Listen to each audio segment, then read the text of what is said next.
Good day, everyone. I am Arlene Enriquentel from Centro Colegio de Tarlac, and I am the sixth reporter, and also I will be the one presenting our topic today. So our discussion will focus on interview and interrogation, including their kinds and methods. We will also cover the legal requirements of admission and confession, as well as the principles of dying declaration and independent relevant statement. So yung topic na to is very important sa criminology dahil dito po nakabase kung paano kinokonekta ang information at ebidensya sa isang kaso at kung paano ito magiging admissible sa court. So ngayon, isa-isahin po natin ang bawat topic for better explanation and understanding. So let's start with the first topic, which is interview and interrogation. Interview, it is a process of obtaining information from a person in a non-accusatory and informal manner, usually conducted with witnesses or persons of interest.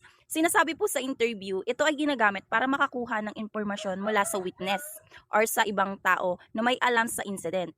Hindi po ito accusatory, meaning hindi pa agad inaakusahan yung kausap mo. Para mas maintindihan nyo yung interview, gawa tayo ng senaryo. May nangyaring robbery sa isang convenience store and yung police ay kinausap niya yung cashier. Ano po ang napansin nyo bago nangyari ang robbery? May lalaki po na nakakap na pumasok at tumingin-tingin sa paligid bago kinuha yung pera. Nakakap, tumingin-tingin.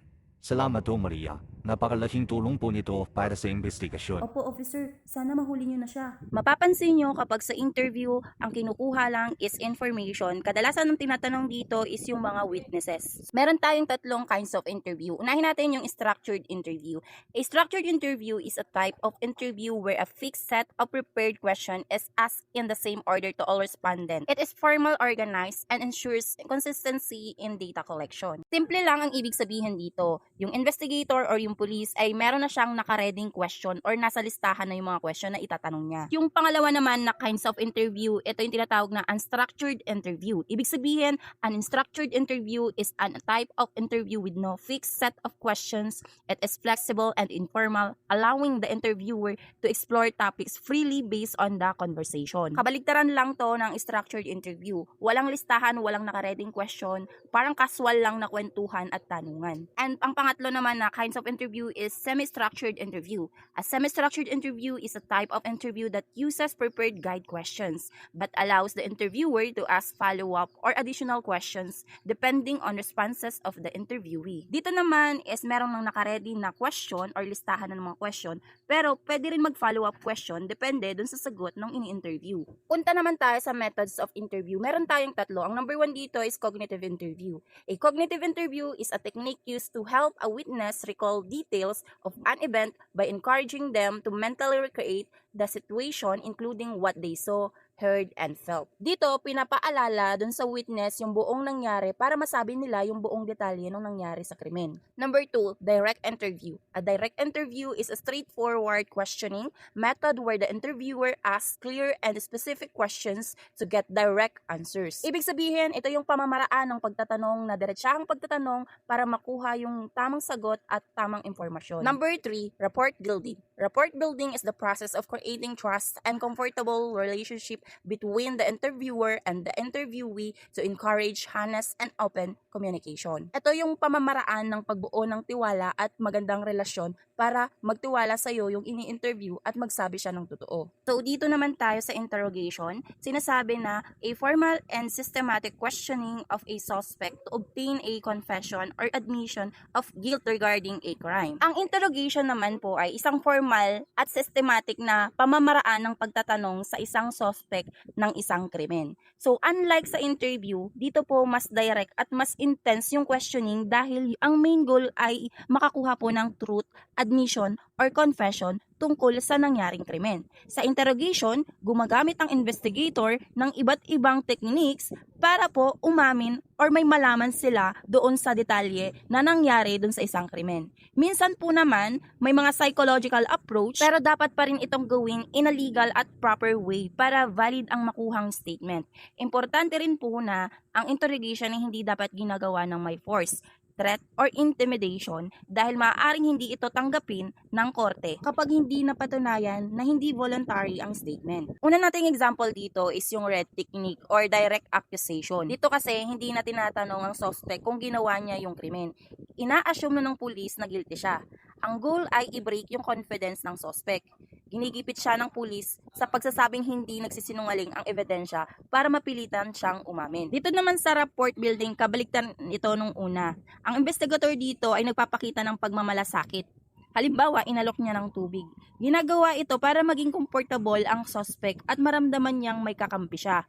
At ito yung pulis, kaya mas madali siyang makapagkwento ng totoong nangyari sa krimen. Ito namang pangatlo is peace model, information gathering. Ang approach dito is systematic at logical na pagtatanong.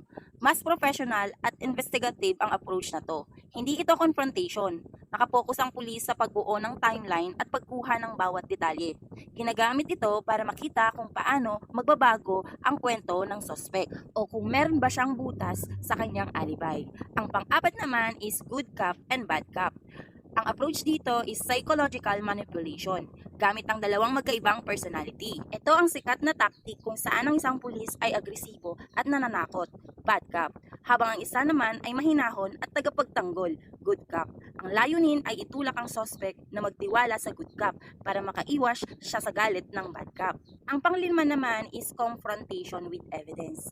Pagpapakita ng matibay na ebidensya ang approach dito. Dito, isinasadlak na ng investigator ang suspect sa pamamagitan ng pagpapakita ng physical evidence tulad ng may dugong guwantes. Kapag nakita itong ebidensya laban sa kanya, madalas ay nawawalan na siya ng rason para mag-alibay pa. Ang pang-anim naman is admission closure. Ang approach dito is pagkuha ng formal na pag-amin. Ito yung pinaka-final interrogation matapos ang iba't ibang pressure techniques.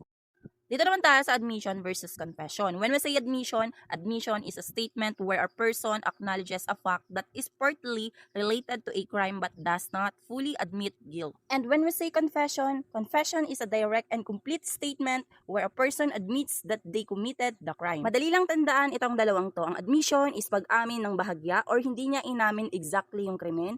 At yung confession naman is inamin niyang buo na siya ang gumawa at ginawa nila yung krimen. At meron dapat itong legal requirements, which is voluntary with counsel in writing in presence of authority. Pag sinabi pong voluntary, ibig sabihin walang sapilitan, hindi pinilit, hindi tinakot at sinuhulan. Voluntaryong nagsalita at nagsabi. And pagdating naman sa with counsel, dapat mayroon sariling abogado yung akusado habang tinatanong ito ng investigator para malaman niya yung rights niya at hindi rin siya mapilit at maabusado. Sa in writing naman, dapat nakasulat at permado ito ng taong umamin para hindi pa bago-bago yung statement nito at may proof din yung investigator dito. At in presence of authority, dapat may presensya ng otoridad, halimbawa ng judge or authorized officer para maging valid yung pag-amin. Punta naman tayo sa dying declaration. A statement made by a dying person concerning the cause and circumstances of their death made when the person believes death is imminent. Ang dying declaration ay isang pahayag ng taong malapit ng mamatay tungkol sa sanhi at mga pangyayari ng kanyang kamatayan. At ito ay tinatanggap bilang ebidensya sa korte, kahit hindi na siya makapag-testify. Sa batas, ang dying declaration ay tinatanggap na ebidensya kahit patay na ang nagsabi. Basta ginawa ito habang alam niyang mamamatay na siya at tungkol ito sa dahilan ng kanyang pagkamatay. Ito ay ginagamit lang sa korte para malaman ang katotohanan ng krimen. Tinatanggap ito sa korte kapag malapit ng mamatay ang nagsabi, aware siya na mamamatay na siya, tungkol sa dahilan o pangyayari ng kanyang kamatayan. Spontaneous at katotohanan ang pahayag, walang halong kasinungalingan o impluensya. May kaugnayan sa kaso ng kanyang pagkamatay, halimbawa, murder, assault. Ginawa bago siya tuluyang namatay. Kailan hindi valid or not admissible ito sa korte? Hindi ito tinatanggap kapag hindi niya alam na mamamatay na siya, di related ang kanyang kamatayan, pinilit o sinuhulan, at di malinaw ang kwento or paiba-iba. Punta naman tayo sa independent relevant statement. It is an independent relevant statement is a statement made by a witness not part of the crime about something important that is related to the case. Ito ay isang pahayag na ibinibigay ng isang saksi or witness na may kinalaman sa kaso, kahit na hindi ito mismong bahagi ng krimen. Tinatanggap ito sa korte dahil nakakatulong ito sa pagpapatunay ng mga mahahalagang detalye o katotohanan. Kailan ito tinatanggap sa korte? Halimbawa, Kita ko si Juan tumatakbo palabas ng bahay matapos ang putok ng bail. bakit ito tinatanggap? Dahil ang pahayag na ito ay nagpapatunay na kinukonfirm na naroon nga si Juan sa pangyayari ng krimen sa mismong oras na nangyari ito. Ito ay isang direct observation na mahalaga sa kaso. Hindi ito tinatanggap sa korte kapag chismis lang ang statement or galing lang sa sabi-sabi. Ang hearsay ay hindi rin tinatanggap at tinatanggihan din sa korte. Bakit nga ba? Ito ay impormasyon na narinig lamang sa iba at walang matibay na basehan. Hindi rin tinatanggap sa korte kapag hindi konektado ang mga detalyeng wala namang kinalaman sa mismong krimen na nililitis. At hindi rin tinatanggap ang chismis lang kasi itinuturing itong walang bigat o irrelevant sa mata ng batas. And that's it. Dito na nagtatapos yung ating discussion and sana marami kayong natutunan.